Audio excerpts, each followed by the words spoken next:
chapter ကိုတော့လွန်ခဲ့တဲ့26နှစ်တုန်းကဖန်ခါဆက်မှာဖြစ်ခဲ့တဲ့ဇဝင်ခန်းတစ်ခုနဲ့စတင်ထားတယ်ဒီမှာမြင်နေရတဲ့အန်ဒီရရှိသည်ဆိုတဲ့ဆိုင်ဘုတ်ကတော့ဖန်ခါဆက်အတ်မှာတော့ငါတွေ့ခဲ့ရတဲ့တခုနဲ့အတူတူပဲဒီနေရာမှာတခုပြောချင်တာကပုံမှန်ဆိုရင်ဒိန်းဂျာဆိုင်နေမှာလူအယိုးကောင်းကိုပဲပြနေကြဆိုပြီးမဲ့အခုတော့ Ancient Giant နေရဲ့အယိုးကောင်းကိုတုံးထားတာပါဒီမှာလူတစ်ယောက်ကငါအနုညွတ်တောင်းပန်ပါတယ်ဘက်ကဖန်ငါတို့ရဲ့သူတေသနာမှာလာကူညီပေးပါဦး Voice Century အကြောင်းဆိုတာလေ့လာမအောင်ရမှာငါတို့ကဘာကြီးရဲ့တမိုင်းကအမောင်ထဲမှာရှိနေလို့မရဘူးဆိုပြီးမှပြောနေတာကိုတွေ့ရတယ်ဒါကိုပြောနေတဲ့လူကတော့ Professor Clover ကိုယ်တိုင်ပါအနောက်မှာဆိုရင်လဲပောက်ကွဲမှုကြီးမဖြစ်ခင်တစ်ပင်တောတောင်တွေကြားထဲတာယာနေတဲ့ဖန်ခါဆက်စန်တက်ဆောင်ကြီး၃ခုကိုတွေ့ရတယ်ဖန်ခါဆက်အာမှာတုံးကတွေ့ခဲ့ရတဲ့စန်တက်ဆောင်ကတော့ DPH006 ဆိုတဲ့စန်တက်ဆောင်ကြီးပါကျန်တဲ့နှစ်ခုကကြတော့လွန်ခဲ့တဲ့၄နှစ်တုန်းကစီဇာရဲ့လက်ချက်နဲ့ဖြစ်ပွားခဲ့တဲ့ပောက်ကွဲမှုကြောင့်ပျက်စီးသွားခဲ့တာဖြစ်တယ်ဒါပေမဲ့ကြံခဲ့တဲ့ PH006 ကလည်းဖန်ခါဆက်အာအစုံမှာလောရဲ့လက်ချက်နဲ့ပျက်စီးသွားပါပြီအဲ့လိုနဲ့ Professor Clover ဟာ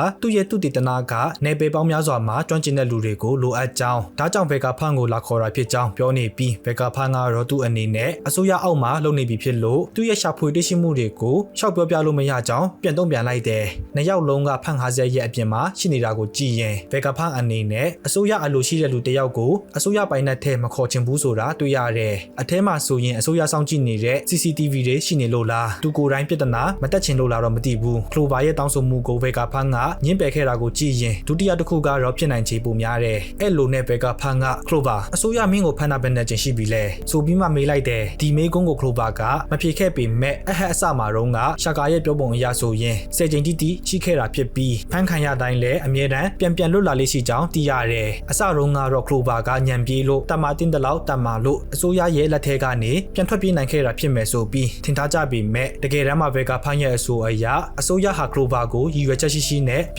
န်လွတ်ပေးလိုက်တာပါအဲ့လိုလုပ်ရတဲ့အကြောင်းရင်းကတော့ Clover ကိုတယောက်တည်းဖမ်းလိုက်မဲ့အစားသူ့လိုလူတွေအများကြီးစုမိသွားတဲ့အချိန်အားလုံးကိုတစုတစည်းတည်းဖမ်းမယ်ဆိုတဲ့ရည်ရွယ်ချက်ရှိနေလို့ပါ။O'Hara incident ကိုကြည့်လိုက်မယ်ဆိုရင်အစိုးရအနေနဲ့သူတို့ကြံစီထားတဲ့အတိုင်းလုပ်နိုင်လိုက်တယ်လို့ပြောလို့ရတယ်။ Fun fact အနေနဲ့ကတော့ Professor Clover ရဲ့နာမည်က Clover ဆိုတဲ့အပင်နေစီကနေလာတာဖြစ်ပြီးသူ့ရဲ့စပင်နဲ့မုတ်စိတ်မွေးတွေထူးထူးဆန်းဆန်းဖြစ်နေတယ်ဆိုတာကလည်း Clover အရွက်တွေအတိုင်းဖြစ်အောင်လုပ်ထားလို့ပါ။ဒါကိုအစကတည်းကတီးပြီးသားလူတွေလည်းအများကြီးရှိနိုင်ပေမဲ့အခုမြင်နေရတဲ့ Clover version မှာအတိအကျဆုံးဖြစ်နေတာကြောင့်ပြန်ထည့်ပြောပေးလိုက်တာပါ။ Vega Punk နဲ့ Clover တို့နားမှာရှိနေတဲ့ငကားနှကောင်အကြောင်းကိုလည်းပြောချင်သေးတယ်။ကျွန်တော်မှတ်မိတဲ့လောက်ဆိုရင် Vega Punk ဟာဖန်ခါဆက်ကိုကာကွယ်ဆောင်ရှောက်ဖို့အတွက်မျိုးတုံးသွားပြီဖြစ်တဲ့ငကားတွေကိုပြန်ဖန်တီးဖို့စူးစမ်းခဲ့တာဖြစ်ပြီးသူရဲ့73ကြိမ်မြောက်စူးစမ်းမှုမှာတော့ဖန်ခါဆက်မှာတွေ့ခဲ့ရတဲ့အနီရောင်ငကားကြီးကိုအသက်သွင်းနိုင်ခဲ့တာဖြစ်တယ်။အဲ့လိုနဲ့ Vega Punk ကပြီးခဲ့တာတွေလည်းပြီးခဲ့ပြီဖြစ်ကြောင်းအတိတ်ကဇာတ်လမ်းတွေကိုလေ့လာပြီးဘယ်သူကကောင်းတယ်ဘယ်သူကဆိုးတယ်ဆိုတာကိုဆုံးဖြတ်လို့ရမှာမဟုတ်ကြောင်း Clover ကိုနားချနေတယ်ကျွန်တော်အထင် Vega Punk ရဲ့ကောင်းထဲမှာဘာတွေတီထွင်မယ်ဖန်တီးမယ်ကဘာကြီးကိုပူပြီးမှတိုးတက်အောင်လုပ်မယ်ဆိုတဲ့အနာဂတ်နဲ့ဆိုင်တဲ့အသွေးပဲရှိနေပြီးအတိတ်ဆိုတာတိတ်ပံပညာရှင်ဖြစ်တဲ့သူနဲ့ဘာမှမဆိုင်ဘူးလို့ခံယူထားတာမျိုးဖြစ်လိမ့်မယ်လွန်ခဲ့တဲ့နှစ်ပေါင်း900တုန်းကရှိခဲ့တဲ့ဤပညာတွေဟာသူတော်နားမလဲတဲ့အထိတိုးတက်ခဲ့တယ်ဆိုတာကိုမသိသေးတော့အဲ့လိုခံယူထားတယ်ဆိုတာကလည်းထူတော့မထူးဆန်းဘူးအဲ့လိုနဲ့ Professor Clover ကသူ့အနေနဲ့ကဘာကြီးရဲ့တမိုင်းကိုဘာကြောင့်လေ့လာနေလဲဆိုတဲ့အကြောင်းအရင်းကိုပြောပြလိုက်တယ် Clover ဟာအရင်တုန်းကနာမည်မှာဒီပါတဲ့လူတစ်ယောက်ကိုတီးခဲ့ပြီးအဲ့လူဟာသူ့မျက်စိရှိမှတင်တက်ခံလိုက်ရတာဖြစ်တယ်အဲ့လူကတော့တခြားမဟုတ်ဘူးသူနဲ့အတူကြီးပင်းခဲ့တဲ့သူ့အကိုအရင်ခောက်ပါပဲ Vega Punk ဟာ Clover ကိုတီးလာတာတော်တော်ကြာခဲ့ပြီဆိုပြီးမဲ့ဒီလောက်အရေးကြီးတဲ့အကြောင်းအရာကိုအခုမှတီးလိုက်ရတာကြောင့်တော်တော်ကြီးအံ့ဩသွားတာကိုတွေ့ရတယ်ဒီမှာဆိုရင်လဲ Clover ရဲ့အကိုတက်ခံရတဲ့ဖြစ်ပျက်ကိုအရေးတွေနဲ့ပြထားပါသေးတယ်တက်လိုက်တဲ့လူတွေရဲ့ဝတ်စားစီရင်ပုံကိုကြည့်မယ်ဆိုရင်ဒီလူတွေက Cypherpunk agent တွေဖြစ်မယ်လို့ယူဆလို့ရတယ်။အဲ့လိုနဲ့ Clover ဟာသူ့မှာလဲ Way of D ပါကြောင်းသူ့နာမည်အပြည့်စုံက Cliff D Clover ဖြစ်ကြောင်းဆက်ပြောပြရတယ်။ Cliff ဆိုတာကတော့ Irish စကားလုံးတစ်ခုဖြစ်ပြီးအဓိပ္ပာယ်ကတော့ဓာတ်လို့သိရတယ်။ဒီနာမည်က Irish တန်တာကြီးတွေထဲမှာမကြာခဏတွေ့ရတတ်တဲ့ Cliff Solive ကအလင်းသားကို reference ယူထားတာဖြစ်နိုင်တယ်။တန်တာကြီးတွေအရဆိုရင်သူရဲကောင်းတစ်ယောက်ဟာသူ့ရဲ့အလင်းသားနဲ့ရန်သူတွေကိုအနိုင်ယူပြီးသူချစ်တဲ့အမျိုးသမီးကိုတွားကယ်ခဲ့တာပါအနာဂတ်က CYM ပါဒီနေရာမှာကြားဖြစ်ပြောချင်တာလေးရှိတယ်Fan translation တွေမှာ Cliff D Clover လို့ရေးထားပေမဲ့အခုလေးတင်ထွက်လာတဲ့ official translation မှာကျတော့နာမည်က Cloud D Clover ဖြစ်နေတယ်ဒါကတော့ Cloud တိမ်ဆိုတဲ့စကားကိုယူပြီးဂျားကနေခွဲထားတာဟုတ်လိမ့်မယ် Roger ရဲ့နာမည်က Go ဆိုတဲ့နာမည်ကိုဂျားကနေခွဲထားတယ်လို့ပေါ့တခြားထူးထူးခြားခြားအဓိပ္ပာယ်တွေရှိနေမယ်လို့တော့မထင်ဘူး official translation ကဟာကိုပဲအတီးယူဖို့များပေမဲ့အတီးအကျပြောလို့မရသေးတာကြောင့်အခုတော့နှစ်ခုလုံးကိုထည့်ပြောပေးလိုက်ပါတယ်ပြောစရာရှိတာဆက်ပြောလိုက်ပါဦးအတိတ်က CYN အဲ့နေ့မှာခလိုဗာတယောက်သူ့အကိုဖြစ်သူနဲ့အတူမတည်သွားဘူးဆိုတာကလည်းတက်ခံလိုက်ရတဲ့လူဟာသူ့တငယ်ချင်းပါလို့လိန်ခဲလို့ပါပဲအဲ့လိုနဲ့ခလိုဗာဟာနောက်တစ်ခုတော့ပြောပြစမ်းပါလူတယောက်စီမှာနာမည်လေးတစ်ခုပါယုံလောက်နဲ့တည်ရတဲ့ကဘာကြီးကိုငါဘယ်လိုလက်ခံရမှာလဲဆိုပြီးဘက်ကဖန်းကိုအော်ပြောလိုက်တယ်ခလိုဗာကဘာကြောင့်ကဘာကြီးရဲ့အမှန်တရားကိုသိချင်တာလဲလို့မေးရင်ဒီစကားကအဖြေပဲခလိုဗာအနေနဲ့သူ့အကိုနဲ့သူ့အကိုလိုလူတွေအကြောင်းပြချက်မရှိပဲဘာကြောင့်တည်ရလဲဆိုတာသိချင်တာပါဒါပေမဲ့တခုရှိတာက One Piece တဲကစက်ကောင်တော်တော်များများအထူးသဖြင့်နာမည်မှာဒီပါတဲ့လူတွေရဲ့အိမ်မက်တွေဟာတခြားလူတွေစီကနေဆက်ခံပြီးမှ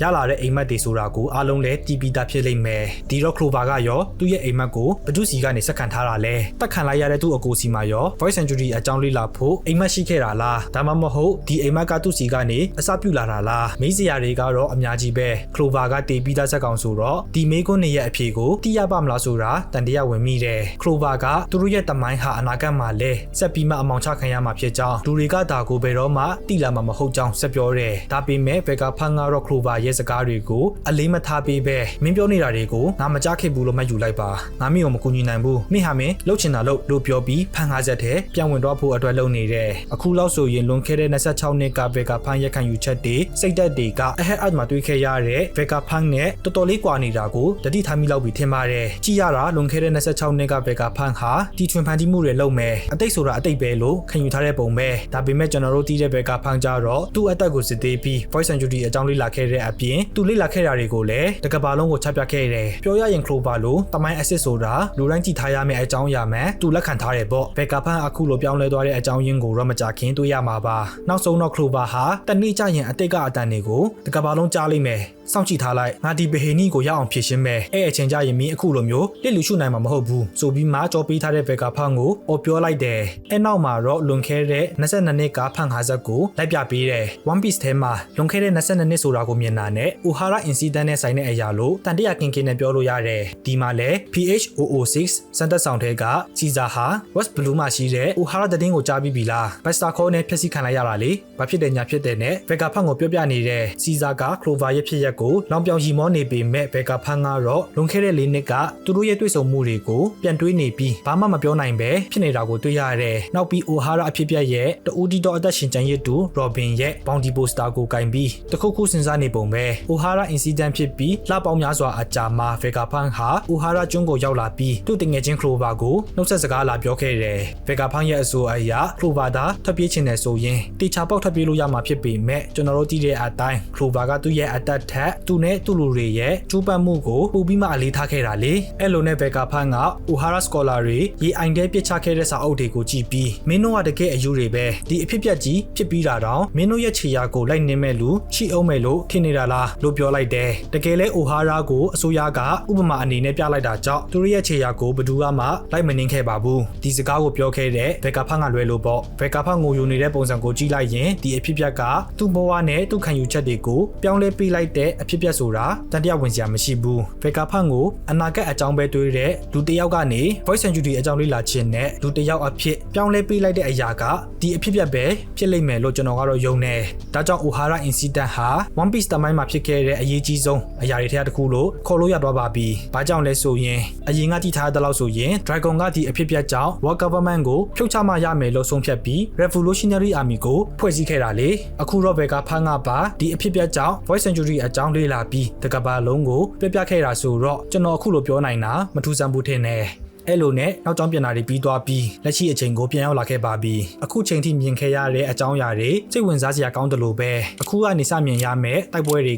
ကစိတ်လှုပ်ရှားစရာတွေနဲ့ပြည့်နေမှာမလို့ဆက်သွားလိုက်ရအောင် Chapter 1119မှာတော့ဝါဂျူရီလက်ချက်နဲ့ရပ်တန့်သွားတဲ့ဘက်ကဖန်ရထုတ်လွှင့်မှုဟာအခုတော့ရာနှုန်းပြည့်ပြန်စတင်နေပါပြီဘက်ကဖန်ကသူတမိုင်းကိုလေ့လာခဲ့တယ်ဆိုတာတစုံတစ်ယောက်ကြောင်းဖြစ်ကြောင်းပြနေတာကိုတွေ့ရတယ် Will of the ပါတဲ့လူတွေကိုရည်ရွယ်ပြီးမှပြောလိုက်တဲ့စကားကသူ့ရဲ့နောက်ဆုံး message ဖြစ်ကြောင်းပြောခဲ့တာမလို့အခုတော့ကဖန်ကသူ့ရဲ့ဗီဒီယိုကိုနှီးကုန်းချုပ်နေပါပြီအဲ့လိုနဲ့တမိုင်းဆိုတာအနိုင်ရတဲ့လူတွေစိတ်ကြရေးတဲ့အရာတစ်ခုတာဖြစ်ကြောင်းကြဆုံခဲ့တဲ့လူတွေရဲ့အတန်တွေဟာဘယ်သူမှမတီးတဲ့ပင်လယ်ကျမ်းပြင်အောက်ကိုရောက်သွားလိမ့်ရှိကြောင်းဘက်ကဖန်ကဆက်ပြောတယ်တ တမိုင်းဆိုတာအနိုင်ရတဲ့လူတွေစိတ်ကြရေးတဲ့အရာဆိုတာ United Kingdom ရဲ့ဝန်ကြီးချုပ်ဟောင်း Winston Churchill ကိုယ်တိုင်ပြောဖူးတဲ့စကားပါဒီစကားကတော့တွေးထွက်အောင်မှန်းနဲ့ One Piece ကဘာကလူတွေလေ့လာနေရတဲ့တိထားကြတဲ့တမိုင်းနေဆိုတာလွန်ခဲ့တဲ့နှစ်ပေါင်း800တုန်းကတိုက်ပွဲမှာအနိုင်ရခဲ့တဲ့ Wakabaman ကစိတ်ကြိုက်ချေလဲပြီးရေးထားတဲ့တမိုင်းနေပဲလေတမိုင်းကိုသူတို့စိတ်ကြိုက်ပြောင်းလဲရေးသားနိုင်ခဲ့လို့လဲ Voice and Judy ဆိုတဲ့ရာဇဝင်တစ်ခုကပေါ်လာတာပေါ့စဉ်းစားကြည့်မယ်ဆိုရင်ကျွန်တော်တို့ရဲ့အပြင်ကဘာမှာလဲအဲ့အတိုင်းပဲအဲ့လိုနဲ့ဘက်ကဖန်းကဖိနှိပ်ခံရတဲ့လူတွေဒါအနစ်နာခံပြီးတမိုင်းအစ်စ်ကိုပေါ်ထုတ်ဖို့အတွက်စူးစမ်းကြမယ်ဆိုရင်အမှန်တရားကပေါ်လာနိုင်ကြောင်းသူလည်းလုံနိုင်တဲ့လောက်လုပ်ခဲ့ပြီးဖြစ်ကြောင်းကျန်နာတွေကတော့ကြံခဲ့တဲ့လူတွေရဲ့တာဝန်ဖြစ်ကြောင်းဆက်ပြောတယ်ဒါတွေပြောနေတော့မှနေရအနှံ့ကတချို့သောလူတွေကိုလိုက်ပြပေးထားတယ်ပထမအဦးဆုံးကတော့ Bratier က Zef နဲ့ Patty တို့ပါသူတို့ကတော့ဆိုင်အလုပ်ကိုအကုန်ရက်ပြီးဘက်ကဖန်းပြောတာကိုနားထောင်နေကြပုံပေါ်တယ်နောက်ပြီး East Blue မှာစောက်လုပ်နေတဲ့အေယာမတသားကြီးပေါ်က Tequila Wolf နိုင်ငံကိုလည်းတွေ့ရတယ်ဒီမှာကြာပုတ်ကင်ပြီးအလုပ်ခိုင်းနေတဲ့ဘဲကိုတော့ကျွန်တော်တို့အရင်ကလည်းတွေ့ဖူးပါတယ်ဒီနေရာကိုနောက်ဆုံးတွေ့ခဲ့ရတော့က Robin နဲ့အတူ Tequila Wolf မှာရှိတဲ့ကျွန်တွေကို Revolutionary Army တွေကလာကယ်ပေးသွားတာပါဒါကြောင့်အများစုကဒီတရားတီဆောင်မှုဟာပြီးသွားပြီး Tequila Wolf လည်းမရှိတော့ဘူးလို့ခန့်မှန်းခဲ့ကြပေမဲ့အခုတော့ပုံမှန်အတိုင်းပြန်လည်ပတ်နေတာကိုတွေ့ရတယ်တောင်ဆန်ဆန်နီးရဲ့အခန်းတစ်ခုထဲမှာနားနေတဲ့ Robin ဟာ Vega ဖန်ငါသူ့ဆေးရ Clover အကြောင်းပြောနေမှဓာတိထားမိသွားတာကြောင့်တော်တော်လေးကို emotional ဖြစ်သွားပုံပေါ်တယ်တောင်ဆန်ဆန်နီးရဲ့အပြင်ဘက်မှာဆိုရင်လည်းအခြေအနေတွေကတော်တော်လေးကိုတင်းမာနေပါပြီတောင်ဆန်ဆန်နီးပေါ်ကိုရောက်နေပြီဖြစ်တဲ့ Zoro ကဘာတွေစောင့်နေတာလဲမြန်မြန်သွားကြစို့လို့အော်ပြောနေတာကိုတွေ့ရတယ် chapter 1119မှာတော့ငါနာမီတို့ကိုတွားနှင်းလိုက်ဖို့ပြောခဲ့တာကြောင့်သူနဲ့ဂျင်ဘေတို့နေခဲ့မယ်ထင်ထားပေမဲ့အခုတော့အစီအစဉ်ကိုပြောင်းလဲတာဖြစ်လိမ့်မယ်တောင်ဆန်ဆန်နီးရဲ့အရှိတက်တက်မှာဆိုရင်လဲတင်ဘောစီကိုပြေးလာနေတဲ့ Venus Juro ကိုတွေ့ရမှာပါအဲ့အချိန်မှာလီလစ်က Zoro ပြောနေတာကိုကြားဖြတ်ပြီးအဲ့လိုဘလိုင်းကြီးမောင်းထွက်သွားလို့မရကြောင်းလန်တဝက်မှာ Venus Juro ဝင်နောက်ရှက်ရင်တင်ဘောတစ်ခုလုံးအောက်ပြုတ်ကြမှာဖြစ်ကြောင်းအော်ပြောလိုက်တယ်အခုလေးတင် Venus Juro တယောက်တောင်ဆန်ဆန်နီးစီပြေးလာတာကိုလည်းမြင်ထားရတာကြောင့် Zoro ပြောသလိုလုပ်ရင်တောင်ဆန်ဆန်နီးကယာလုံးပြေးတစားစီဖြစ်မှာပါတစ်ဖက်မှာလည်း Venus Juro ကတောင်ဆန်ဆန်နီးနားကိုရောက်လာပြီးတင်ဘောတစ်ခုလုံးကိုခိုးလိုက်ဖို့သူ့ရဲ့ဓာတ်ကိုအသင့်ပြင်နေပါပြီအဲ့အချိန်မှာပဲလီလစ်နားကိုနောက်ထပ်ဘက်ကပန်းတစ်ယောက်ဖြစ်သူ Atlas ကရုတ်တရက်ရောက်လာပြီးလီလစ်ကိုမိလဲသွားတဲ့အထိထိုးပစ်လိုက်တယ်ကြမ်းတမ်းမှုကိုကိုစားပြုတဲ့ Atlas ကတခြားဘက်ကဖနေနဲ့ရှင်ရင်အများကြီးပိုတန်မာပြီးတိုက်ခိုက်နိုင်စွမ်းအများကြီးပုံမြင့်နေဆိုတာကို Art အစမှာကတည်းကတွေးခဲ့ရပြီးသားပါလူဖီလိုလူကိုတော့အဝေးကြီးလွန်သွားအောင်ထိုးနိုင်ခဲ့တာကိုပဲကြည့်လိုက်လေဘက်ကဖန်တယောက်အနေနဲ့သူ့ရဲ့အဓိကတာဝန်ကိုကကျွန်းအနှံ့လျှောက်သွားတောင်းကျမ်းပြီးတခြားဘက်ကဖနေအတွက်လေ့ကျင့်ခန်းလုပ်ပေးရတာဆိုတော့အခုလိုမျိုးလုပ်နိုင်တာမထူးဆန်းဘူးဒါကိုတွေးတဲ့အနာက Straw Hat တွေဟာတော်တော်လေးအံ့ဩကုန်ကြပြီးဘာလို့တာလဲ Atlas ဆိုပြီးဖြစ်ကုန်ကြတယ် Atlas ကတော့မြင်မြန်ဆန်ဆန်ပဲလီလီရဲ့ခေါင်းအနောက်ကိုကင်ပြီးခလုတ်တစ်ခုကိုပိတ်လိုက်ပုံပေါ်တယ်အဲနောက်မှာတော့ Straw Hat တွေကိုကြည့်ပြီးသူ့ကိုမင်းတို့လက်ထဲအပ်ခဲ့မယ်တွားကြတော့မင်းတို့ဘာမှမဖြစ်အောင်ငါတာဝန်ယူမယ်လို့ပြောလိုက်တယ်ဒါတွေအားလုံးကစက္ကန့်ပိုင်းလေးအတွင်းမှာဖြစ်သွားတာဆိုတော့ Usopp နဲ့ Chopper တို့ခင်ဗျာတော်တော်လေးကိုခေါင်းရှုပ်နေကြပါပြီအဲအချိန်မှာယောက Paragon ကနေတဆင့်လီလီရဲ့ချိတ်ဆက်မှုကလည်းလုံးဝပျက်စီးသွားပြီဖြစ်ကြောင်းသိလိုက်ရတယ်ဒါကြောင့်အခုနောက် Atlas ပိတ်လိုက်တဲ့ခလုတ်ဟာ Paragon နဲ့ချိတ်ဆက်မှုကိုဖွင့်ပိတ်ပေးတဲ့ခလုတ်ဖြစ်လိမ့်မယ်Atlas အခုလိုလုပ်လိုက်တာကြောင့်တစ်ဖက်လူတွေအမြင်မှာလီလစ်ဟာတေပီသားလူဖြစ်သွားပါပြီဒီတော့လီလစ်က Straw Hat တင်နဲ့အတူနောက်အပ်ကိုပါလာမယ်ဘက်ကဖန်းဆိုတာယာနုံးပြေတေချာသွားပြီလို့ကျွန်တော်ကတော့ပြောရဲတယ် Straw Hat တွေက Atlas ကိုဘာတွေဖြစ်နေတာလဲရှင်းပြအောင်လို့ပြောပေမဲ့ Atlas ကတော့အချိန်မဆွဲပဲ Venus Juro ရှိရာစီကိုဦးတီးပြန်ဝဲသွားလိုက်တယ် Usopp နဲ့ Chopper တို့ကမေကွန်းထုတ်နေကြပေမဲ့ Jinbei, Zoro နဲ့တို့တို့ကတော့တစက်ကလေးမှတုံဆိုင်မနေပဲစတင်ထွက်ခွာဖို့အတွက်ပြင်ဆင်နေကြပါပြီ Atlas နဲ့ Venus Juro တို့ရဲ့ထိတ်တက်ရင်ဆိုင်မှုကိုကြည့်လိုက်မယ်ဆိုရင် Venus Juro က Atlas ကိုခုတ်ဖြတ်ဖို့စ조사ပေမဲ့ Atlas ကအချိန်မီရှောင်နိုင်လိုက်တာကြောင့်သူ့ရဲ့လက်တစ်ဖက်ကိုပဲဆုံးရှုံးလိုက်ရတာကိုတွေ့ရတယ်အခွင့်အရေးရသွားတဲ့ Atlas ဟာ Venus Juro ရဲ့ခန္ဓာကိုယ်ကိုသူ့ရဲ့ကြံနေတဲ့လက်တစ်ဖက်နဲ့ကင်ပြီးတောင်ဆန်ဆန်နီးရဲ့ဝေးရာကိုတွန်းခေါ်သွားဖို့လုပ်တော့တယ်စောစောကပြောခဲ့တယ်လို့ပဲ Atlas ဆိုတာဗက်ကဖိုက်နေထဲမှာအတန်မာဆုံးလူပါပြီးတော့ Luffy ရဲ့ပြောပုံအရာ Atlas ကကင်တိုလောက်ကြီးတယ်လို့သိရတယ်ဒါကြောင့်လေ Giant နှစ်ယောက်စာလောက်ရှိတဲ့ Venus Juro ကိုသူ့ရဲ့သုံးပြန်ဖက်နှက်တွေသုံးပြန်တွေအဲ့ဒီရဲ့အကူအညီနဲ့နေရာကနေတွန်းဖယ်နိုင်ခဲ့တာပေါ့ Straw Hat တွေကလည်းရတဲ့အခွင့်အရေးကိုအသုံးချပြီး Kudo Bus နဲ့အတူထွက်ခွာလာခဲ့ပါပြီတောင်ဆန်ဆန်နီးပေါ်ကအုပ်စုတွေအခက်အခဲနဲ့ရင်ဆိုင်နေရတယ်လို့ပဲအောက်က Luffy တို့အုပ်စုကလည်းဂိုရိုဆေး3ယောက်နဲ့ထိတ်တက်ရင်ဆိုင်နေရတဲ့အခြေအနေမလို့တကယ်ကိုမချောင်လာဘူးပြီးခဲ့တဲ့ chapter အဆုံးမှာ Emmet ခေါ် Iron Giant ကြီးဟာ FF တင်ဘောကိုဖျက်ဆီးဖို့လုပ်နေတဲ့ Wachuri ကိုတားနိုင်ခဲ့ပြီးအခုတော့ကန်ဆက်နားမှာမတ်တက်ရက်နေတာကိုတွေ့ရတယ်ဒါကိုတွေ့နေတဲ့ရေတက်သားကလည်း Voice Armor ဟောင်းရိပ်အဲ့ဒါဘာကြီးလဲမ မွေတောဝက်ငှက်အခုတော့စက်ရုပ်ကြီးတစ်ခုပါပေါ်လာပြီးဒီ AR မှာအကောင့်ကြီးတွေကဘယ်ကနေရောက်လာတာလဲလို့မေးခွန်းထုတ်လိုက်ပြီး Voice Amara ဟောင်းကသူလဲဘာဆိုဘာမှမသိကြောင်းပြန်တုံ့ပြန်လိုက်တယ်အာယွန်ဂျိုင်းယန်ကိုတွေးတဲ့ Luffy, Sanji, Frankie နဲ့ Giant တို့အုပ်စုဟာတော်တော်လေးအော်စိတ်လှုပ်ရှားနေတာကိုတွေ့ရတယ်အဲ့အချိန်မှာပဲ Emmet ကပြန်တွေ့ရတာဝမ်းသာပါတယ် Drop White လို့ပြောလိုက်ပေမဲ့သူ့ကိုပြောလို့ပြောမှမသိတဲ့ Luffy ကတော့ဘသူ့ကိုခေါ်နေတာလဲဆိုတဲ့ပုံစံမျိုးနဲ့သူ့နောက်ကိုလဲကြည့်နေတာကိုတွေ့ရတယ်လူဖီကတော့သူ့ဟာသူ draw white man မတိနီကာမန်မတိတကယ်ဘာဆိုဘာမှမတိဘာဆိုဘာမှစိတ်မဝင်စားတဲ့ကောင်ပါဒါကြောင့် Emmet တောင်မြင့်ခေါ်နေတာဟာဆိုပြီးပြောလိုက်ရသေးတယ်ဒါတွေဖြစ်နေတော့မှဘယ်ကဖိုင်းရဲ့အတန်တွေကိုလက်ဆက်ကြနေရပြီးအဖိုးကြီးကသူ့ရဲ့ထုတ်လွှင့်မှုကိုဘေးကင်းကင်းနဲ့ပြီးသွားစေလိုကြောင်းဆုတောင်းနေတာပါနောက်ပြီးသူ့အနေနဲ့လွန်ခဲ့တဲ့နှစ်900ကဖြစ်ခဲ့တဲ့စစ်ပွဲကိုဘာမှတေချာမတိပဲဘသူကမှန်တယ်ဘသူကမားတယ်ဆိုတာကိုဆုံးဖြတ်တာဟာယူရကြကြောင်းဆက်ပြောတယ်ဒီစကားကိုတော့အရင်ကလည်းတခါကြားထားပြီးသားမလို့ဘာမှပြောစရာမရှိဘူးအဲ့လိုနဲ့ Emmet ဟာဂိုရိုဆေးတွေရှိရာစီကိုဦးတီလိုင်းလျှောက်လာရင်အရင်တစ်ခါလိုပဲပြန်လာကူညီတာလေမင်းရန်သူကငါရန်သူပဲမင်းအတွက်နောက်တစ်ချိန်တက်ခိုက်ပေးခွင့်ရတာဝမ်းသာပါတယ်ကြောပွိုင်းမင်းငုံကအန်ဒီရီစီကနေကာကွယ်ပေးမယ်လို့လူဖီကိုပြောနေတာကိုတွေ့ရတယ်ဒီနေရာမှာအရင်တစ်ခါလိုမျိုးလာကူညီတာဆိုတာက Voice Century စစ်ပွဲအကြောင်းပြောတာဖြစ်ဖို့များတယ်ဒါပေမဲ့လွန်ခဲ့တဲ့နှစ်နေရာတုန်းကလည်း Emmet အနေနဲ့ Mary Joyce မှာတွားတောင်းချမ်းခဲ့ဖူးတာကိုမိထားလို့မရဘူးစက်ရုပ်ကြီးစကားပြောနိုင်တာကိုတီးသွားတဲ့လူဖီကတော့တအံ့တော်ဖြစ်နေပါပြီတစ်ဖက်ကဝါဂျူရီကတော့အာယွန်ဂျိုင်းယန်ကိုငုံကြည့်ရင်ဒီကောင်ကိုအမုန်းဖြစ်အောင်လုပ်မှရမယ်လို့ပြောလိုက်ပြီးဂျူပီတာကလည်းကြည့်ရတာဘက်ကဖိုင်းရဲ့ထုတ်လွှင့်မှုကပြီးတော့မဲ့ပုံစံပဲလို့တုံ့ပြန်လိုက်တယ်တေချာကြည့်လိုက်မယ်ဆိုရင်ပြီးခဲ့တဲ့ chapter မှာ Emmet ရဲ့ထိုးချက်ကြောင့်ကျိုးသွားတဲ့ဝါဂျူရီရဲ့အဆွဲကလည်းအခုတော့အကောင်အတိုင်းပြန်ဖြစ်နေတာကိုတွေ့ရမှာပါ Emmet ကဂိုရိုဆေးနှစ်ယောက်ကိုသူတာဝန်ယူမယ်လို့ပြောလိုက်ပုံပေါ်တယ်အခုတော့လူဖီက FF တင်ပေါ်နာကိုပြန်ရောက်လာပြီးဂျိုင်းယန်တွေကလည်းကျွန်းကနေထွက်ခွာလာဖို့အတွက်နောက်တစ်ကြိမ်ပြန်စူးစမ်းကြတော့တယ်ဘရိုကီဟာအဲ့စရုပ်ကငါတို့ဘက်ကလာလို့မေးလိုက်ပြီးလူဖီကမသိပါဘူးကွာ drop white ဆိုတဲ့လူကိုကာကွယ်မေးလို့ပြောတာပဲဘယ်သူမှတော့မသိဘူးဆိုပြီးမှပြန်တုံ့ပြန်လိုက်တယ်အဲ့အချိန်မှာအနာကလူတွေကစရုပ်ကြီးကစကားပြောတာလားငါတို့လည်းဘာမှမကြားလိုက်ပါဘူးဆိုပြီးဖြစ်ကုန်ကြတယ်အဲ့တော့ဘာကိုဆိုလိုတာလဲဆိုတာတိကျတယ်မလားဟုတ်ပါတယ် Emmet ဟာလူဖီကို voice of all thing ကနေတဆင့်စကားပြောလိုက်တာပါလူဖီအနေနဲ့ရှေ့မှာတော့က voice of all thing ကိုခဏခဏကြားခဲ့ဖူးပေမဲ့သူ့ကိုအဖက်လုပ်ပြီးစကားပြန်ပြောတာဒါပထမအဦးဆုံးအချိန်ပဲလို့ပြောလို့ရတယ်ဒီတော့ရှီရာအိုရှိအတွက်စီကင်းမိုမိုအတွက်ဇူနီရှာဆိုပြီးအတီးတီးရှိကြတယ်လို့လူဖီအတွက်လည်း Emmet ကရှိနေပါပြီဘရိုဂီရဲ့အစွမ်းနဲ့ကလေးအဖြစ်ပြောင်းခံထားရတဲ့ Voice Emerald Bluegrass ဟာဂျိုင်းယန်နေကိုထွက်ခွာခွင့်မပေးဘဲအမြောက်တွေနဲ့ပြစ်ခတ်ကြဖို့အမိန့်ပေးနေတယ်ဒါတွေဖြစ်နေတော့ကြားနေရတဲ့ဗေကာဖိုင်းရဲ့ထုတ်လွှင့်မှုကိုကြည့်လိုက်မယ်ဆိုရင်အဖိုးကြီးကတမိုင်းချောင်းကိုရှုတော့မျိုးစုံကနေလိလာခွင့်ရချင်ကြောင်းအဲ့ဒါမှဘသူကမှပြီးဘသူကမှန်နေဆိုတော့ကိုဆုံးဖြတ်လို့ရမှာဖြစ်ကြောင်းဒါပေမဲ့သူ့အနေနဲ့အချိန်မရလိုက်ကြောင်းပြောနေတာကိုတွေ့ရတယ်တကယ်လက်တွေ့မှာ Voice Century နဲ့ပတ်သက်ရင်ရက်တန်လို့မရတဲ့လူတွေရှိနေတာကြောင့်ဘက်ကဖန်အနေနဲ့ Voice Century အကြောင်းကိုရတော့ပဲလေ့လာခွင့်ရလိုက်တယ်ဆိုပါတော့ဆော့ဆော့ကလူဖီတို့ကိုကြည့်နေတဲ့ဂျူပီတာဟာအချိန်ဆက်မဆွဲတော့ပဲ Emmet ကိုဝါမျိုးလိုက်ဖို့လုပ်နေပါပြီဒါကိုတုံ့ပြန်ဖို့ဆက်ရုပ်ကြီးကသူ့ရဲ့ဘယ်ဘက်လက်နဲ့ဂျူပီတာကိုချိန်လိုက်တယ်ပြောရရင်ဒါက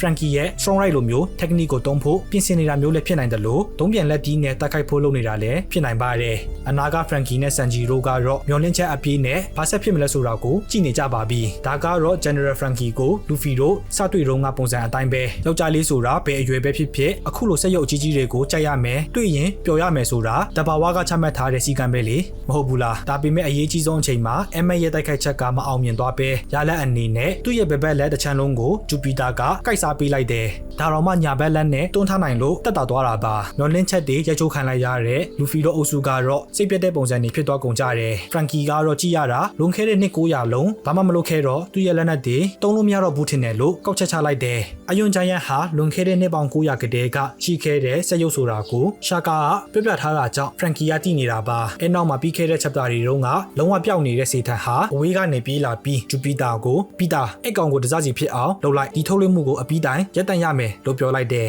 စေတန်ဟာဂျူပီတာကို Emmet ကိုဖျက်ဆီးဖို့အတွက်တာဝန်ပေးလိုက်ပြီးသူကိုယ်တိုင်ကကြတော့ဂျူပီတာရဲ့ကြောပေါ်ကနေတဆင့် FF တင်ပေါ်ရှိရာစီကိုခုန်လာခဲ့လိုက်တယ်စေတန်အခုလိုတင်ပေါ်ကိုကုတ်ထားတဲ့ပုံစံကတော့တကယ်ကိုစက်သိမ်းထားစီရပဲတင်ပေါ်ပေါ်ရောက်ချင်းစီတန်ရဲ့ပါဇက်ကနေထွက်လာတဲ့စကားကတော့ကူမာပေါ်နီငါမင်းတို့ကိုထွက်ခွာခွင့်မပေးနိုင်ဘူးဆိုတာပဲပေါ်နီမာကပါစီဖီစတာတွေကိုထိန်းချုပ်နိုင်စွမ်းရှိတာကြောင့်သူ့ကိုလိုချင်နေတာမထူးဆန်းဘူးဆိုပေမဲ့ကူမာကိုအခုချိန်ထိဘာကြောင့်လိုချင်နေလဲဆိုတာကမိကွန်းထုတ်စရာပဲ ဒါကိုတွေးတဲ့ဂျိုင်းယန်တွေကလည်းစေတန်ကိုပြန်ခုခံဖို့အတွက်အသင့်ပြင်လိုက်ကြတယ်အဲ့အချိန်မှာပဲဆန်ဂျီဟာသူ့အပေါ်ကထူးဆန်းတဲ့အရာတစ်ခုကိုတတိထားမိသွားပြီးတေချာကြည့်လိုက်တော့စောစောကခူဒိုဘတ်နဲ့ထွက်ပြေးလာတဲ့တောင်ဆန်ဆန်နီးဖြစ်နေတယ်နာမီတို့ကလိုအပ်ရင်လာကူညီပါနော်လို့အရင် chapter တွေတုန်းကပြောထားတာမှန်ပေမဲ့စေတန်တယောက်လုံးသူတို့ရှိမှရှိနေတာဆိုတော့ပြောထားတဲ့အတိုင်းကူညီနိုင်ပါမလားဆိုတာတန်တရားဝင်မိတယ်တောင်ဆန်ဆန်နီးပေါ်ကလူတွေကိုကြည့်လိုက်မယ်ဆိုရင်လည်းခူဒိုဘတ်ရဲ့အရှိန်အောက်ပြုတ်ကျလာတဲ့အမြန်နှုန်းကြောင့်တင်းဘောကိုမနဲ့ကင်ထားရတာတွေ့ရတယ်စထရဟက်တယောက်ကတော့ငါတို့ပင်လယ်ပြင်ပေါ်ကိုရောက်မှလာလို့မေးလိုက်တယ်ဒီမေးခွန်းကိုဖြေရမယ်ဆိုရင်တော့သူတို့ပြုတ်ကျလာတဲ့လမ်းကြောင်းနဲ့ဥတီသွားနေတဲ့နေရာကိုကြည့်လိုက်မယ်ဆိုရင်ဆန်နီးကပင်လယ်ပေါ်မရောက်ပဲကန်ဆက်ပေါ်ကိုပြုတ်ကျဖို့ရာခိုင်နှုန်းတော်တော်လေးများနေပါပြီအနည်းဆုံးတော့ကျွန်တော်အထင်ပေါ့တောင်ဆန်ဆန်နီးနာက Atlas နဲ့ Venus Euro တို့ကလည်းအပြန်အလှန်တိုက်ခိုက်နေကြပြီး Venus Euro ကဒါဆိုမင်းကကိုဟာကိုဇတိတော့မှာပေါ့လို့ Atlas ကိုမေးလိုက်တယ် Atlas ကလည်းမဟုတ်ဘူးငါကူညီနေရုံတက်ပဲလို့ပြန်ပြောပြီးသူ့ဟာသူဖောက်ခွဲပြစ်လိုက်တော့တယ် Atlas ရဲ့ခန္ဓာကိုယ်ထဲမှာ self destruction နဲ့ပါနေတာလားပောက်ကွဲစေတဲ့အရာတစ်ခုကိုကင်ထားတာလားတစ်ခုခုတော့တစ်ခုခုပဲပောက်ကွဲမှုကတော့တော်တော်လေးမှတော်တော်လေးကိုကြီးတာပါစောစောကပင်လယ်ပေါ်ရောက်ဖို့မတိမချပဲဖြစ်နေတဲ့တောင်ဆန်ဆန်နီးဟာသူ့အနောက်ကပောက်ကွဲမှုရဲ့အရှိန်ကြောင့်အရှိကိုလွှင့်ထွက်လာပြီးကျွန်းပေါ်ပြုတ်ကျမှာကိုစိတ်ပူစရာမလိုတဲ့အနေအထားရောက်သွားပါပြီနောက်ဆိုင်မျက်နှာကြီးမသွားခင် Atlas ရဲ့ဆွမ်းဆောင်မှုအကြောင်းကိုခဏပြောရအောင်အခုဆိုရင် Straw Hat တွေထွက်ပြေးနိုင်ဖို့အတွက်အသက်ပေးလိုက်ရတာ Vega Park နဲ့ရောက်တိရှိလာခဲ့ပါပြီအတိအကျဆိုရင်တောင်ဆန်ဆန်နီးပင်လယ်ပြင်ပေါ်ကိုဘေးကင်းကင်းနဲ့ရောက်ဖို့ပြန်ပေးလိုက်ရတာက Vega Park နဲ့ရောက်ရဲ့အသက်တွေပါအမှန်အတိုင်းပြောရရင် Atlas ကိုဘယ်သူကမှသူတို့ရဲ့အကြိုက်ဆုံး Vega Park ဆိုပြီးတတ်မှတ်ထားမှာမဟုတ်ဘူးဒါပေမဲ့ကျွန်တော်တို့ဒုတိယအစောဆုံးတွေ့ထားရတဲ့ Vega Park ဖြစ်နေတာကြောင့်ဘာမှမခံစားရဘူးလို့ပြောရင်လည်းလိန်ရကြလိမ့်မယ်ဒီတော့ကျေးဇူးတင်ပါတယ် Atlas ဦးစောနဲ့ချော်ပါတို့ဆိုရင် Atlas ကိုငိုယိုပြီးမှကျေးဇူးတင်နေကြတာပါစောစောတုန်းကလေးလေးရဲ့ချိတ်ဆက်မှုကို Atlas ကဖျက်တောက်ပေးလိုက်ပြီးအခုက Atlas ကိုယ်တိုင်တည်သွားပြီဆိုတော့ယောခါတူဟာတူတူတီတော့ဘက်ကဖန့်ဆိုပြီးတော်တော်လေးပျော်နေတာကိုတွေ့ရတယ်လောဘကိုကိုစားပြုရဲဆိုတဲ့အတိုင်းဘက်ကဖန့်နောင်သူတယောက်တည်းဖြစ်ချင်တာပါဒါပေမဲ့ Venus Euro နဲ့စီထန်တို့ကတော့မဟုတ်သေးဘူးစကားများနေတဲ့ Stella ကိုရှင်းပြရအောင်မယ်လို့ယောက်ကိုပြန်ပြောလိုက်တယ်Vega Park ရဲ့ထုတ်လွှင့်မှုစတင်ကတည်းက Stella Vega Park မတည်သေးဘူးအသက်ရှင်နေသေးတယ်ဆိုတဲ့စကားကိုခဏကြားနေရတော့ Vega Park အသက်ပြန်ရှင်လာမယ်လို့ယုံကြည်လာတာမထူးဆန်းဘူးထင်တယ်အထူးတစ်ဖြစ်သူ့ရဲ့အုံနောက်ကအကောင့်အတိုင်းရှိနေသေးတာဆိုတော့ဘယ်လို့မှမဖြစ်နိုင်ဘူးလို့ပြောလို့မရဘူးလေးလေးရဲ့အကူအညီနဲ့ခန္ဓာကိုယ်အတစ်ဖန်တီးလိုက်တာမျိုးဖြစ်လာနိုင်တယ်Atlas ကသာအသက်ပေးပြီးပောက်ကွဲမှုကြီးဖြစ်အောင်လုပ်လိုက်တာပောက်ကွဲမှုဒဏ်ကိုအနီးကခံလိုက်ရတဲ့ Venus Euro ကတော့ဘာမှမဖြစ်လိုက်တယ်လို့ပဲအဲ့လိုနဲ့ Mercury နဲ့ Jupiter တို့ဟာ Vega Park ရဲ့ခရီးကိုတက်လိုက်ဖို့အယွန်းဂျိုင်းရဲ့ရှေ့ကိုရောက်လာကြတယ်အယွန်းဂျိုင်းကလည်းငါတကယ်ကိုအိုဟောင်းနေပြီပဲမင်းပြောခဲ့တဲ့အချိန်တန်ရင်ဆိုတာဒါကိုပြောတာလား Drop Boyငါအဲ့ဒါကိုတုံးလိုက်လို့ရပြီလားဆိုပြီးသူဟာသူပြောနေတယ်မင်းပြောတဲ့အချိန်တန်ရင်ဆိုတာကတော့ chapter 1119မှာကြားခဲ့ရတဲ့စကားကိုပြန်ရွယ်ပြီးမှပြောနေတာပါရောင်ကိုတယောက်တောင်ဘာမှလုပ်လို့မရတဲ့ကိုရိုစီးနှစ်ယောက်ကိုပြန်တော့ပြန်မဲ့လက်နက်ကိုတော့စိတ်ဝင်စားမိတာအမှန်ပဲကျွန်းရဲ့နေရာအနက်မှာတိုက်ပွဲတွေနဲ့ပြောင်းဆက်နေတဲ့အချိန် Vega Park ရဲ့ထုတ်လွှင့်မှုကိုလည်းဆက်ပြီးမှကြားနေရတယ်လွန်ခဲ့တဲ့25နှစ်တုန်းကဂိုဒီရောဂျာဟာ Lefty ကျွန်းကိုရောက်ခဲ့ပြီးအတန့်ရှင်းဆုံးအမှန်ကန်ဆုံးဆိုတဲ့တမိုင်းကိုကြားသိခဲ့ရကြောင်း Vega Park ကပြောပြနေတာပါနောက်ဆုံးမှာတော့မင်းတို့လည်းအခုလောက်ဆိုရင်တတိထားမိလောက်ပြီးထင်ပါတယ်ဒါကတော့အနာဂတ်အတွက်ငါရဲ့ထင်မြင်ယူဆချက်ပဲလို့ပြောပြီးသူ့ရဲ့ထုတ်လွှင့်မှုကိုနှီးကုံချုပ်လိုက်တယ်ထုတ်လွှင့်မှုကပြီးသွားပြီလို့မပြောထားပေမဲ့ Vega Park ပြောနေတဲ့ပုံစံကပြောစရာရှိတာအားလုံးကိုပြောပြီးသွားတဲ့ပုံစံမျိုးပါ Vega Park ပြောနေတဲ့သူ့ရဲ့ထင်မြင်ယူဆချက်ဆိုတာကတော့ကဘာကြီးပင်လယ်ရေအောက်ရောက်တာကိုယူရတာဖြစ်လိမ့်မယ် Impel Down ကလို့ထင်ရတဲ့ထောင်သားတွေကတော့ Goldie လို့ပြောလိုက်တာလားဆိုပြီးမေးခွန်းထုတ်ကုန်ကြတယ်ကျွန်တော်တို့ကြည့်နေတဲ့လူတွေကတော့ Goldie Roger ဆိုတာကို Drum Island ကတည်းကတီးခဲ့ရတာဆိုပေမဲ့ One Piece ကဘာမှာက Roger ရဲ့ရှေ့နာမည်ကို Go ဆိုပြီးမှပဲတီးထားကြတာလေဒါကလည်း Roger ရဲ့ဒီပိုစတာမှာယူရချက်ရှိနဲ့နာမည်အမားကိုရေးပေးခဲ့တဲ့အစိုးရရဲ့ပြောကမကင်းဘူးလို့ပြောလို့ရတယ်။ War Government ကလူဖီရဲ့နောက်ဆုံးပေါင်ဒီပိုစတာမှာတော့ဒီဆိုတာကိုမထည့်ကြဖို့အမိန့်ပေးခဲ့သေးတယ်။ဒါပေမဲ့တိကျတဲ့အတိုင်းမအောင်မြင်လိုက်ဘူး။တချို့တော့အရာတွေကကျွန်တော်တို့ကြည့်နေဖတ်နေတဲ့လူတွေအတွက်ပဲဘာမှမထူးဆန်းတာပါ။ဇလန်ထဲကလူတွေအတွက်ကြတော့တကယ်အံ့ဩစရာကောင်းတဲ့အရာတွေဖြစ်နေတတ်တယ်။အခုတော့ Roger မှာလည်း Will of the ပါကြောင်းကိုတကပါလုံးကတီးသွားကြပါပြီ။ဒါရဲ့နောက်ဆက်တွဲရလက်အနေနဲ့ဘာတွေဖြစ်လာမလဲဆိုတာကိုတော့ကျွန်တော်လည်းမပြောတတ်ဘူး။စီထန်အကြောင်းကိုကောင်းကောင်းကြည့်ပြီးသားဖြစ်တဲ့လူဖီကတော့စီထန်ရဲ့လက်သေးတွေဟာအစိတ်ရှိတာကြောင့်လုံးဝမထိကြဖို့တတိပေးလိုက်တယ်ပြောလို့ပြောတာမဟုတ်ဘူးအခုချိန်ထိဇလန်ထဲမှာဂိုရိုဆေရီယမွန်စာဖွန်အကြောင်းအတိဆုံးလူကိုပြောပါဆိုရင်လူဖီကိုပြပေးလို့ရတယ်စီထန်နဲ့ဆိုရင်လည်းအကြာကြီးတိုက်ခိုက်ဖူးတယ်ဂျူပီတာနဲ့လည်းထိတ်တက်ရင်ဆိုင်ဖူးတယ်လို့သူ့ရှေ့မှာအပိုင်းပိုင်းပြတ်သွားတာကိုလည်းမြင်ဖူးတယ်ဝါချူရီကိုလည်း damage ပေးနိုင်ဖို့တစ်ချိန်ထက်မနည်းစူးစမ်းခဲ့ဖူးပြီးမဖြစ်နိုင်မှန်းလည်းတီးခဲ့ရတ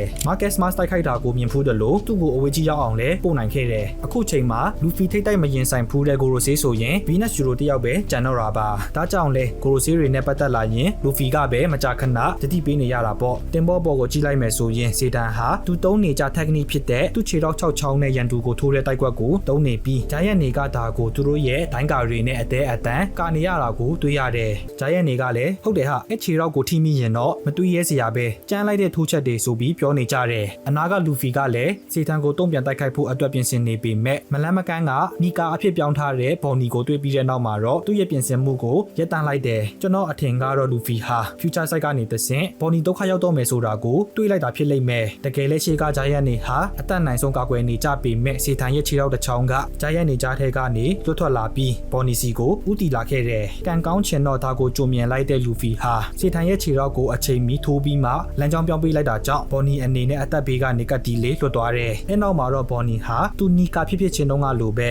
အပေါ်ကိုခုန်တက်လာပြီးစေတန်ကိုတိုက်ခိုက်ဖို့ပြင်ဆင်တော့တယ်စေတန်ကဘော်နီတို့မိသားစုတစ်ခုလုံးရဲ့ဘဝကိုရစရာမရှိအောင်ဖျက်ဆီးခဲ့တဲ့လူဆိုတဲ့အချက်ကိုထည့်စဉ်းစားလိုက်မယ်ဆိုရင်ဒါကကိုတင်ဘောကိုလာတိုက်ခိုက်လို့ပြန်ခုခံတဲ့တိုက်ပွဲမျိုးပဲမဟုတ်တော့ဘူးတဘဝလုံးမျိုးသိမ်းခဲ့ရတဲ့အမုန်းတရားတွေနဲ့တွေးကြွေးပြန်ဆက်မဲ့ထိတ်တိုက်ရင်ဆိုင်မှုဖြစ်သွားပါပြီဒါနဲ့စကားမဆက်ပြောရအောင်မယ်ဘော်နီနီကာအဖြစ်ပြောင်းပြီးတဲ့နောက်မှာခုံလိုက်တဲ့ပုံစံကအာထရာမန်ပြန်ဖို့အတွက်ပြင်ဆင်နေတဲ့ပုံစံမာရီယိုခုံတဲ့ပုံစံနေနဲ့တော်တော်လေးကိုဆင်တူနေတာတတိထားမိကြလားမသိဘူးမာရီယိုနဲ့အာထရာမန်တို့ဆိုတာကလည်းဂျပန်နေဖန်တီးခဲ့တဲ့ကဘာကျော်ဆက်ကောင်တွေဆိုတော့ဥဒါကသူတို့စီကနေ reference ယူထားတာမျိုးဖြစ်နိုင်တယ်နီကာဘော်နီအဖြစ်ပြောင်းနိုင်သွားတာကိုတွေးတဲ့စေတန်ကတော့တော်တော်လေးအံ့ဩသွားတာကိုတွေ့ရတယ်ကိုအစမ်းတက်ခံအနေနဲ့စိတ်ကြိုက်သုံးပြီးမလိုအပ်တော့လို့အမိုက်တစ်ခုလိုစွန့်ပစ်ခဲ့တဲ့လူတစ်ယောက်ကကိုယ့်ရဲ့မဟာယန်တူနီကာအဖြစ်ပြောင်းနိုင်သွားတာကိုမြင်လိုက်ရတာဆိုတော့အခုလိုဖြစ်သွားတာမထူးဆန်းဘူးအနာကလူဖီကတော့ဘော်နီလက်စားချေဖို့ပြင်ဆင်နေတာကိုထုံးစံအတိုင်းအားပေးနေတာတွေ့ရတယ်ဝါနိုအိုက်အပီးမှာလူဖီဟာသူ့ရဲ့ညီတစ်ယောက်လိုဖြစ်နေတဲ့မိုမိုနဲ့လမ်းခွဲခဲ့ရပေမဲ့အဟဲအတ်အရောက်မှာညီမအတေးတစ်ယောက်ကိုရလိုက်တယ်လို့ပြောလို့ရတယ်ဘာကြောင့်ဆိုရင်ဒီအတ်မှာလူဖီအနေနဲ့ဘော်နီကိုတောက်လျှောက် support လုပ်ပေးနေတဲ့အပြင်ဘော်နီတစ်ယောက်နီကာအဖြစ်ပြောင်းနိုင်ခဲ့တယ်ဆိုတာကလည်းလူဖီကြောင့်ပဲလေအဲနောက်မှာတော့တိုက်ပွဲတွေကိုခဏရက်ပြီးဗေဂါဖန်ရဲ့ထုတ်လွှင့်မှုနဲ့အတူကဘာအနန်းကလူတွေကိုအိုဒါကလိုက်ပြထားပေးတယ်ဗေဂါဖန်ဟာတနေ့ကျရင်ကဘာကြီးရဲ့အမှန်တရားတွေ voice century နဲ့ပတ်သက်တဲ့လေးဝက်ချက်တွေဟာပြန်ပေါ်လာမှာဖြစ်ကြောင်းပြောပြနေတာပါအနောက်မှာမြင်နေရတဲ့အဆောက်အုံကရောဂျာကိုအဆုံးစီရင်ခဲ့တဲ့နေရာနောက်ကအဆောက်အုံနဲ့တော်တော်လေးတူနေတဲ့အပြင်ဒေချာကြည့်လိုက်မယ်ဆိုရင် execution platform လိုဟာကြီးကိုလည်းတွေ့နေရတာကြောင့်ဒါက lockdown ပဲဖြစ်လိမ့်မယ် lockdown ဆိုတာပင်လယ်ဓမြအတိုင်း grand line ထဲမဝင်ခင်တွားကြတဲ့နေရာဆိုတော့အခုတွေ့နေရတဲ့လူအများစုဟာပင်လယ်ဓမြအဖွဲ့ပေါင်းစုံထဲကလူတွေဖြစ်လိမ့်မယ်အဲလိုနဲ့ဗေဂါဖန်ကကဘာတိုက်ကြီးတွေကိုပင်လယ်ရေအောက်ရောက်အောင်လုပ်ခဲ့တဲ့လက်နက်တွေဟာအခုချိန်ထိရှိနေသေးကြောင်းနဲ့အဲလက်နက်တွေကိုတုံးနေကြကြောင်းဆက်ပြောတယ်ဒီလိုပြောနေတော့မှနေရာ၃ခုကလူတွေကိုလိုက်ပြထားပြီးပထမတစ်ယောက်ကတော့ရှီရာဟိုရှိပါအင်ရှန်ဝက်ပွန်အကြောင်းပြောနေတဲ့အချိန်အင်ရှန်ဝက်ပွန်ပိုစိုက်တောင်ကိုလိုက်ပြထားပြီးတာကတော့မထူးဆန်းဘူးရှီရာဟိုရှိရဲ့မျက်နှာကိုကြည့်လိုက်မယ်ဆိုရင်သူ့အကြောင်းပြောနေမှန်းတီးလို့စိတ်ပူနေတဲ့ပုံစံမျိုးပါနောက်တစ်ယောက်ကတော့မကြခင်ကမှဒီကလန်ထဲရဖြစ်ကြောင်းတီးခဲ့ရတဲ့ Nefertari di Vivi အရင်ကတည်းက Vivi ဟာအင်ရှန်ဝက်ပွန်နေနဲ့ပတ်သက်ဆက်နွယ်မှုရှိလာနိုင်တယ်ဆိုတဲ့ theory တွေရှိနေခဲ့တာဖြစ်ပြီးအခုလိုပြပေးလိုက်တော့ပူပြီးတော့တောင်စဉ်းစားစရာဖြစ်သွားပါပြီလက်ရှိအချိန်မှာပိုစိုက်တောင်ကရှီရာဟိုရှိပလူတွန်ကဝါနိုမီတောင်အောက်ယူရာနုစ်ကအီမူရဲ့လက်ထဲမှာဆိုတော့ Vivi နဲ့အင်ရှန်ဝက်ပွန်နေကြတဲ့မှာဆက်နွယ်မှုမရှိနိုင်ဘူးလို့ယူဆလို့ရတယ်ဒါပေမဲ့ဝါနိုအောက်ကပလူတွန်ကိုထုတ်ဖို့မူမူကိုမရှိမဖြစ်လိုအပ်တယ်လို့ပဲ Vivi ကလည်းယူရာနုစ်ကိုအသုံးပြုတဲ့နေရာမှာမရှိမဖြစ်အရေးပါတဲ့အခန်းကဏ္ဍတစ်ခုကနေမပါလာဘူးလို့ပြောလို့မရဘူးအထူးသဖြင့် Nefertari မိသားစုဆိုတာမျိုးနဲ့ရိုးနဲ့အရေးကြီးလာကြတဲ့မိသားစုတွေဖြစ်တဲ့အပြင်အီမူဆာမာကလည်း Vivi ကိုအသေးအတန်လို့ချင်နေတာအားလုံးလည်းအတိပဲလေအဲ့တော့အနာဂတ်မှာ Vivi နဲ့အေရှန်ဝက်ပွန်နေကြပတ်သက်ဆွဲနေမှုကိုမြင်ရနိုင်ချေအများကြီးရှိတယ်အဲ့နောက်မှာတော့ Skypia မှာရှိတဲ့ Upper Yat ကျွန်းကိုလိုက်ပြပေးတယ်အခုကျွန်တော်တို့မြင်နေရတဲ့ဒီနေရာကိုတော့ Upper Shrine လို့ခေါ်ပြီးအများစုကတော့ NL နေခဲ့တဲ့နေရာလို့သိထားကြမယ်ထင်တယ်ဒီ Upper Shrine ဟာ KSS Skypia အုပ်ချုပ်သူတွေနေထိုင်ခဲ့ကြတဲ့နေရာဖြစ်ပြီး NL ရောက်လာတဲ့နောက်ပိုင်းမှာတော့သူနဲ့သူလူတွေကဒီနေရာကိုအပိုင်စီးခဲ့ကြတာပါအခုတော့ Gun4 က God တယောက်အနေနဲ့ Skypia ကိုပြန်အုပ်ချုပ်နေပါပြီဒီမှာဆိုရင်လဲ God Gun4 ရဲ့တပ်တော်ဆောင်နေဖြစ်တဲ့ Viper, Kamagiri, Brahan နဲ့ Gambo တို့၄ယောက်ကိုတွေ့ရမှာပါဒီ၄ယောက် Ghost Guard ဖြစ်သွားကြတယ်ဆိုတာကိုမန်ဂါဖတ်တဲ့လူတွေမန်ဂါကာပါ story တွေအကြောင်းကိုလေ့လာထားတဲ့လူတွေကတော့သိပြီးသားဖြစ်မှာဟုတ်ပေမဲ့မသိတဲ့လူတွေကတော့အများစုဖြစ်နေလိမ့်မယ်ရှန်ဒီယာတွေကစစ်တီတော်ရိုးရာကိုကျင့်သုံးခဲ့ကြပြီးငငယ်ကလေးကစစ်တိုက်ဖို့အတွက်လေ့ကျင့်ခဲ့ကြရတာဆိုတော့ဘရင်တပ်တော်ဆောင်နေဖြစ်လာတယ်ဆိုတာမထူးဆန်းဘူးရှန်ဒီယာထဲကတိုက်ခိုက်ရေးမှာအကျွမ်းကျင်ဆုံး Viper ဆိုရင် Ghost Guard ရဲ့ခေါင်းဆောင်နေရာကိုပါရခဲ့တာဖြစ်တယ်နောက်ပြီး Sky Skypiea အမှာနေရာအသီးသီးရခဲ့ကြတဲ့ Konis နဲ့ကလေးမလေး Isa တို့ကိုလည်းတွေ့ရတယ်။ Konis ဟာ Skypiea ငင်းချမ်းသွားတဲ့နောက်မှာ Pumpkin Cafe ဆိုတဲ့ရွှေဖရုံတီကော်ဖီဆိုင်ကိုဖွင့်ခဲ့တာဖြစ်ပြီးအခုလည်း Upper Shrine ကလူတွေကိုသူ့ဆိုင်ကအစားတောက်တွေလာပို့ပေးနေတာဖြစ်လိမ့်မယ်။ညာဘက်အချမ်းမှာဆိုရင်လည်း Konis တို့ Isa တို့နဲ့ခင်မင်နေပြီဖြစ်တဲ့နိုလာမွေကြီးကိုလည်းတွေ့ရမှာပါ။ရှေ့ကနေရောက်ကတော့ဘက်ကဖောင်ပြောနေတာကိုနားထောင်နေကြပေမဲ့ Sky Island သားတွေကိုကြည့်ရတာတော့ဘာဆိုဘာမှတိပုံမပေါ်ဘူး။ဒါဆိုသူတို့ကိုဘာကြောင့်ပြထားပေးရတယ်လို့မေးရင်ဘာအကြောင်းပြချက်မှမရှိတော့ဘူး။ဘာကြောင့်ဆိုစမ်းလန်းအတွက်ဘာမှအရေးကြီးလာမှာမဟုတ်တဲ့ဂိုင်မွန်တို့ကိုတော့ပြခဲ့သေးတာပဲလေ။ကျွန်တော်အထင်အိုဒါအနေနဲ့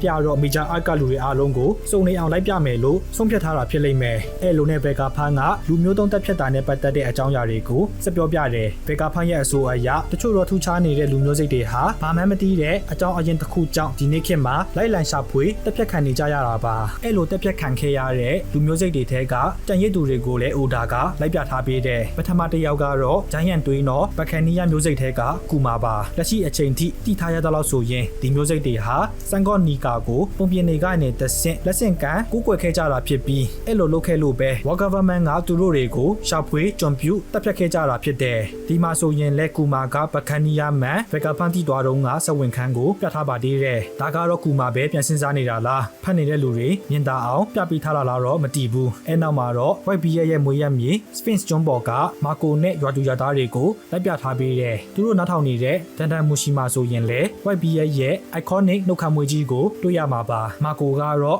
လူနာရီရဲ့မျိုးစိတ်နဲ့ပတ်သက်ပြီးသူ့အဖေ White Bear ပြောခဲ့ဖူးတဲ့စကားတခုကိုပြန်တတိရနေတာဖြစ်တယ်။ဒီကျွန်းကိုနောက်ဆုံးတွေ့ခဲ့ရတော့ကအဖွားကြီး Buckingham Stacy ဟာဖမ်းခံထားရတဲ့သူ့သားကိုပြန်သွားခဲ့ပေးပါလို့မာကိုကိုတောင်းဆိုနေတာဖြစ်ပြီးအခုတော့အဖွားကြီးလည်းမရှိတော့တဲ့အပြင်မာကိုကလည်းရွာမှာပဲရှိနေသေးတာဆိုတော့ Weevil ကိုသွားမကယ်ဖို့ဆုံးဖြတ်ခဲ့တာဖြစ်လိမ့်မယ်။အဲနောက်မှာတော့တူတီတော့ကြံရစ်သူလူနာရီယန်ဖြစ်တဲ့ King ကိုလည်းလိုက်ပြထားပေးတယ်။လူနာရီယန်နဲ့မျိုးတုံးသွားတဲ့အကြောင်းရင်းကိုအခုချိန်ထိတေချာမသိရသေးပေမဲ့ဒီတိုင်းဆိုရင် War Government ကြောင့်ပဲဖြစ်နေဖို့တေချာသွားပါပြီ။လူပြောများတဲ့ theory တစ်ခုမှာတော့ War Government ကလူနာရီယန်တွေကိုရှင်းပစ်ပြီးသူတို့ရဲ့တိုင်းပြည်ကို Mary George အဖြစ်ပြောင်းခဲ့တာလို့ပြောထားတယ်။ဒါကလည်းဖြစ်နိုင်ခြေတစ်ခုပါပဲ။ခန္ဓာကိုယ်တစ်ခုလုံးပတ်သီးတွေပြည့်နေတဲ့ King ရဲ့အနေအထားကိုကြည့်လိုက်မယ်ဆိုရင်အခုချိန်ထိဝါနိုမှာပဲရှိနေဖို့များတယ်။ဒီလိုအခြေအနေနဲ့သူဒီ Vefro ကိုတုံးပြီးဝါနိုကနေထွက်သွားလို့ရမှာမဟုတ်တယ်လို့သူ့ကိုလာခေါ်ထုတ်ပေးမဲ့လူကလည်းရှိမှမရှိတာနောက်ဆုံးတစ်ယောက်ကတော့ Three Eye Tribe မျက်လုံးသုံးလုံးမျိုးနွယ်ထဲကဘူတင်ပါဒီမတိုင်ခင်ကတော့ Three Eye Tribe ထဲကလူတွေအသက်ရှင်နေသေးလားဘယ်မှာရှိနေကြတာလဲဆိုပြီးမှမိကွန်းထုတ်ခဲ့ကြပေမဲ့အခုတော့သူတို့လည်းမျိုးသုံးသွားပြီလို့ယူဆလို့ရတယ်ရာနှုန်းပြမဟုတ်ရင်တောင်လက်ချိုးရည်လို့ရတဲ့အရေးအတွက်လောက်ပဲကြံခဲ့မှာပါမျက်လုံးသုံးလုံးမျိုးနွယ်တွေဟာသူတို့ရဲ့တတိယမျက်လုံးကိုအဝိတ်ကန်လုံနိုင်လိုက်ရင် Voice of All တင်ကြားနိုင်စွမ်းကိုရသွားမှာဖြစ်ပြီးအဲကနေသစဉ် Poneglyph တွေကိုဖတ်နိုင်သွားမှာဖြစ်ကြောင်းပြောထားတယ် Poneglyph ဖတ်တတ်တဲ့လူတွေဖတ်နိုင်ဖို့အတွက်စူးစမ်းတဲ့လူတွေကိုအစိုးရကဘာလို့လဲဆိုတာအားလုံးလည်းသိပြီးသားဖြစ်တာကြောင့်ဒီမျိုးစိတ်တွေဘာကြောင့်လူမျိုးတုံးတက်ဖြတ်ခံရလဲဆိုတာကိုရှင်းပြနေစရာလို့မထင်ဘူးပူတင်ကတော့ Black Bear Parade တွေပြန်ပေးဆွဲတာကိုခံခဲ့ရတာဖြစ်ပြီးအနောက်ကအုပ်တွေကိုကြီးလိုက်မယ်ဆိုရင်အခုတော့ Hachinosu ကျွန်းကိုရောက်နေလောက်ပါပြီအဲ့လိုနဲ့စောစောကတိုက်ပွဲတွေစီကိုပြန်ရောက်လာပါပြီတင်ဘောပေါ်ကိုကြီးလိုက်မယ်ဆိုရင်စေတန်ဟာမင်းကဘာမှမသိတဲ့အရာတစ်ခုကိုပုံတူလိုက်ခိုးနေတဲ့ကြက်တူရွေးတတာပဲလို့ပြောရင်သူ့ရဲ့ခြေထောက်ခုနှစ်ချောင်းနဲ့ပေါ်နီကိုစတင်တိုက်ခိုက်လိုက်တယ်စေတန်တိုက်ခိုက်တာကိုခံရတော့မယ်ပေါ်နီဟာသူ့ဟာသူကောက်ွယ်ဖိုးလုံးမဲ့အစားစေတန်ကိုလက်တော့ပြန်ဖို့ပြင်ဆင်နေပါပြီဒါကြောင့်ဂျားထဲကနေလူဖီကပဲစေတန်ရဲ့တိုက်ခိုက်ချက်တွေကိုသူ့ခြေထောက်နဲ့အဆက်မပြတ်ကန်ပြီးဝင်သားပေးလိုက်ရတယ်လူဖီကတော့ထုံးစံအတိုင်းရီမောနေပြီမဲ့တစ်ဖက်ကစေတန်ကတော့လူဖီကြောင့်မို့တော်တော်လေးဒေါသထွက်နေပါပြီအဲ့လိုနဲ့ anime တွေရဲ့ထုံးစံအတိုင်းပေါ်နီမတိုက်ခိုက်ခင်သူ့ကောင်းထဲမှာဘာတွေတွေးနေလဲဆိုတာလိုက်ပြထားပြီးတယ်ပြောရမယ်ဆိုရင်ဒီတိုက်ခိုက်ချက်ဟာသူ့တဘဝလုံးခံစားခဲ့ရတဲ့အမုန်းတရားတွေကိုကိုစားပြုရဆိုတာမြင်သာအောင်ပြချင်တဲ့တဘောပေါ့ God Valley မှာတော့ကစေတန်ဟာကူမာကိုကျွန်းတယောက်အနေနဲ့အသက်ရှင်ရှင်မရှင်ရင်တေးရမယ်ကူမာလိုလူတွေအတွက်ကဘာပေါ်မှာနေရာမရှိဘူးလို့ပြောခဲ့တာမှတ်မိကြလားမသိဘူးကူမာရဲ့မှတ်ဉာဏ်ပူပေါင်းကနေသဖြင့်ဒါတွေအားလုံးကိုမြင်ထားရတဲ့ပေါ်နီဟာအဖြစ်အပျက်ကိုပြန်မြင်ရောင်ရင်မင်းဘာကြောင့်ကအဖေနဲ့ကအမေကိုဒီလိုလုပ်ခဲ့တာလဲလို့ပြောလိုက်တယ်ပေါ်နီရဲ့မျက်လုံးမှာဆိုရင်လည်းမျက်ရည်တွေစုပ်နေပြီးဟိုခန်ကြီးဖြစ်နေတာကိုတွေ့ရမှာပါအဲ့လိုနဲ့ပေါ်နီဟာသူမိဘတွေနဲ့ဖြတ်တန်းခဲ့တဲ့အချိန်တွေကိုပြန်တန်းတာပြီးသူတို့၃ယောက်အေးအေးချမ်းချမ်းနေရဖို့ဟာသူ့ရဲ့တစ်ခုတည်းသောလိုအင်စန်တာဖြစ်ကြောင်းသူ့အနေနဲ့တယောက်တည်းနေလာရလာကြလာတော့အရှုံးပေးခြင်းတဲ့အချိန်တွေရှိခဲ့ကြောင်းဒါပေမဲ့ကူမာနဲ့ဂျင်နီတို့ပေးဆက်ခဲ့တာတွေကိုနားလည်လို့အခုချိန်ထိအားတင်းပြီးအသက်ဆက်ရှင်ခဲ့တာဖြစ်ကြောင်းငိုယိုပြီးပြောလိုက်တယ်ဒီမှာတွေ့နေရတဲ့ကူမာတို့မိသားစု၃ယောက်ရဲဇဝင်ခံဟာတကယ်ဖြစ်ခဲ့တာတော့မဟုတ်ဘူးဘာကြောင့်ဆိုရင်တိကျတဲ့